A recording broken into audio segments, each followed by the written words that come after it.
Mamie Peanut Johnson. She's the first female pitcher in the Negro Leagues, and we're definitely dedicating this season to her. For Mamie on three. 1, 2, 3. For Mamie! Like their namesake, this Little League team from Washington, D.C. is making a lot of history. 11 of the 12 players on the Mamie Johnson Little League All-Star team are African American. On July 24th, they won the Under-12 Washington, D.C. Championship. Given the region which the team resides, that's quite an accomplishment.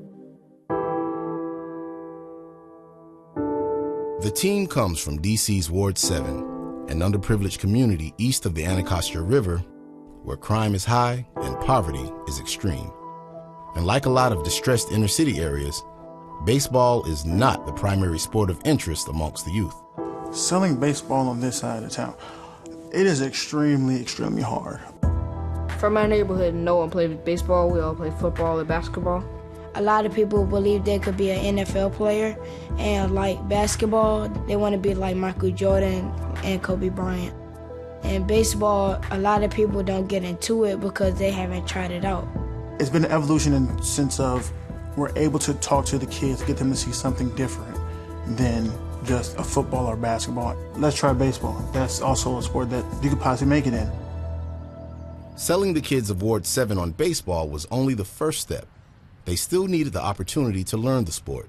That's when Keith Barnes decided to start the Mamie Johnson Little League in 2015. It was tough to really implement a baseball culture. I think that was the hardest part. We had to go door to door, go to churches, schools, football practice sometimes, basketball practice, and just try to gain interest in the sport of baseball. It was extremely difficult. I think growing baseball has to be at the grassroots level, right? I think you have to give them options, right? So if there's no option for them to play baseball, then they can't play baseball. Needing a home for his league, Keith sought a partnership with the Nationals Youth Baseball Academy, which had just opened a state-of-the-art facility in Ward 7 with the mission to provide youth and community development. We're their home league here, so just access to practice, games, to the staff, to the equipment if we need it. They've been very accommodating. It's been a great partnership. With the resources provided by the Nationals, the league is able to keep membership fees down in hopes participation will rise. Our whole goal is to have many kids play as possible, so our fees are just $20 to play per season. So if we didn't have this academy, I'm pretty sure none of us would have continued playing baseball. Yet, these kids are now all-stars of the Mamie Johnson Little League. Remarkable considering just 5 years ago, most of them had never even picked up a baseball. I started playing baseball 4 years ago. I would just be over here, still learning on just how to catch a baseball and just looking into your glove, and I'm like, how does everyone catch it? We had to show kids how to actually put on baseball gloves. Like, they didn't know anything. I didn't even know how many balls or strikes there were. Half of the people didn't even know what a button is. Now, people are just over here saying stuff like hit and run. They picked it up really quickly. You know, they're very bright kids, they're very athletic kids, so they did a great job. They've come a long way. These 11 and 12-year-old kids have wasted no time becoming a source of pride for their community. Good luck, big man. By playing baseball in a style of their own. We're very gritty. A lot of our guys are very small in stature. We just focus on making contact. We have a lot of speed, so we're try to put the ball in play, try to get runners on base, and take advantage of our speed. We cheer on each other. We don't get down on each other. We at least try to keep the hype up in the dugout. Yeah, we always have fun. We have music sometimes because we just need to get hype. We need to get in our zone. Who's the best dancer out there? My friend Daniel, number 14 here. It's just a lot of fun.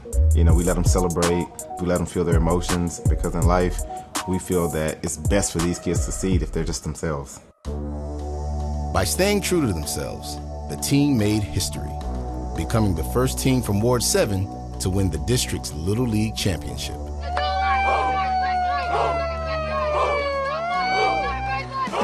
When we won on that Tuesday, I think I cried. Don't tell him I said that. We just started running around. We was excited, throwing our gloves and hats up. It was like the time of our lives. Since then, it's been amazing, like having new opportunities to like be with players.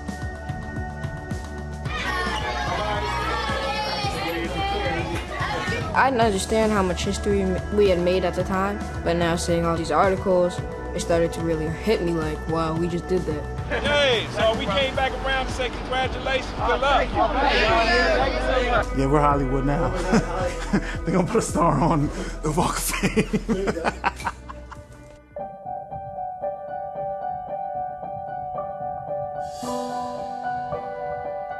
On July 24th, this team made history, becoming the first ever from DC's Ward 7 to win the DC Little League Championship. Please join us in congratulating the Mamie Johnson 12U All-Stars. We will always have this memory in our mind of us being with our team. I'm extremely proud of these guys, man.